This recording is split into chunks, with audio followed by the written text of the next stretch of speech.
My name is Trevor Fleet. I've been with Lancaster Photographic Society for 7 years now, and I came to the Society 7 years ago when I actually retired from my previous job as a local GP and sports medicine doctor, and I needed something to occupy my time, which is I decided on photography being something that I thought I could do, and with the eye to the future, I'd be able to have many years when I'm not so mobile, looking at images and fiddling with them on Photoshop or whatever's around at the time. So I decided to spend some time investing in photography. The first thing really you had to look at was what equipment you had, and I had a 450D initially, and that was with a standard 1855 lens.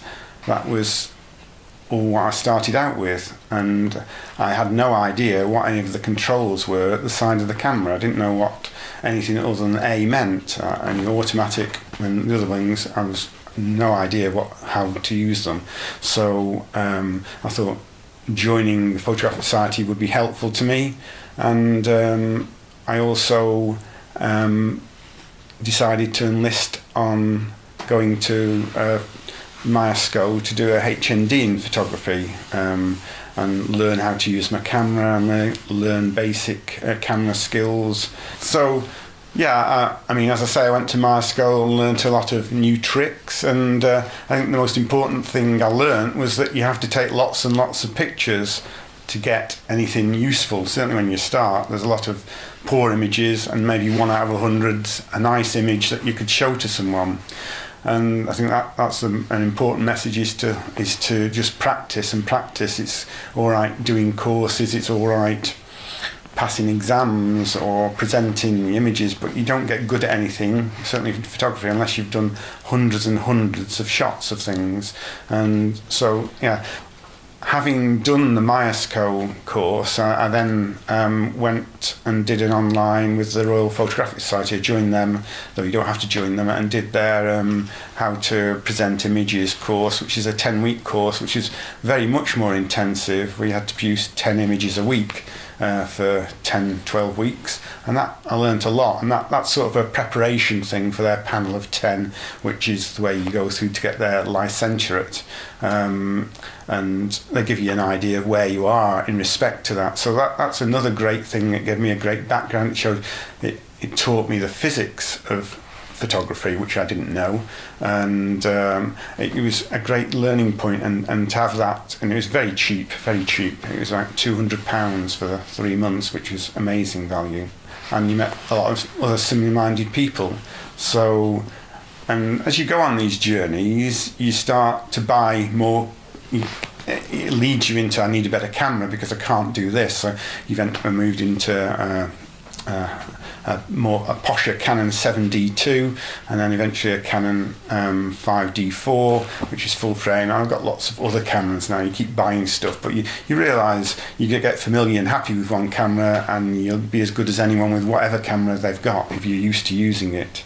And so, yeah, I came to the Photographic Society and learnt lots of members there. As presentations were very interesting, and the actual practical things were really helpful in developing. I'm 7 years, 8 years into this, and there's so much more to learn. This has led me to becoming much more au fait with how the camera works, what lenses are useful for this situation, and actually having travelling out and about into the community, to take people in the street, but also take landscape. Well, it has led me. My daughter was a very good athlete, and she was doing, when she was at uni, she was doing the National University Championships. Her boyfriend was on the committee for organising this, and what happened was that the guy who normally does all these photographs developed lymphoma at short notice and had to go into hospital, and so they had no one to do the photography. And of course, she says, "Oh, my dad does photography,"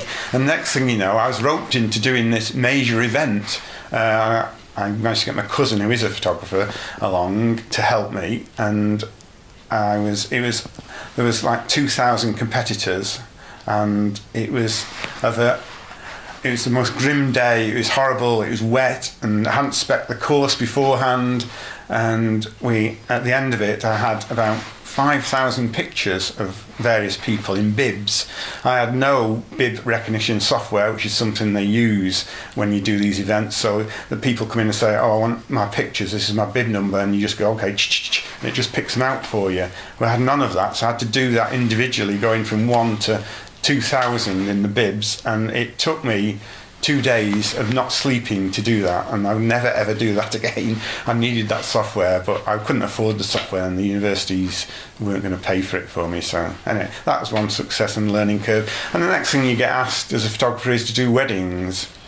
And I've done several weddings as number 2, and I've done, last year, did a couple of weddings, one 60, one 30 people, not many people really, in sort of seemed to both be in Northumberland in stately homes and castles, which was very interesting, and got me to learn about lighting and inside, outside, and you know, how you need to really know your camera when you're doing that. But yeah, I got some really good images, so I was quite pleased about that.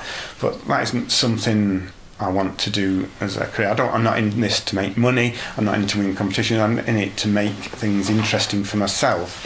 I find the things I haven't done yet are the things that I want to do, and they're like street photography, which I'm going to be doing more of, which is my main interest, because I'm being a doctor used to people, and I like to develop a rapport with people. I've followed through his photographs for many years Robert Doisneau, who's a French photographer who's got some amazingly iconic pictures around Paris, mainly really, of street photography, so they're black and white, and so I want to do things like that. That would be a modern take on that, yeah, that's my one thing that I will be doing, or I'm starting to do now.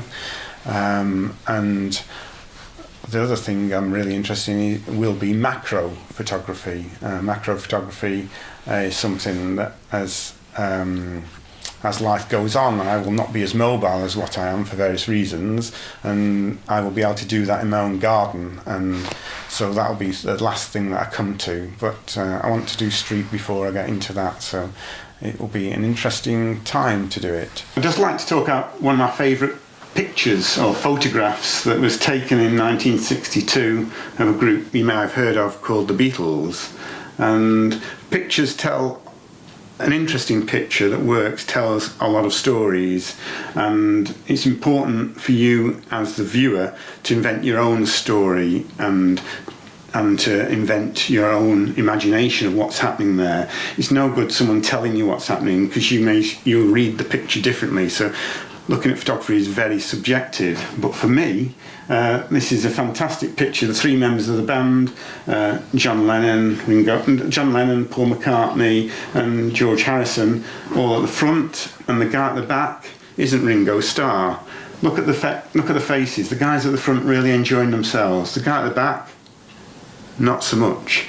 And it's quite a very interesting photograph. This was taken a couple of days before Pete Best, the first drummer of the Beatles, basically left the band, and this place was taken by Ringo Starr. So, and you can tell it in his face. It's quite an amazing picture, really, and very interesting. It's in black and white, and it says a lot. So it's always, pictures are very subjective, but I think most people would take that impression from that.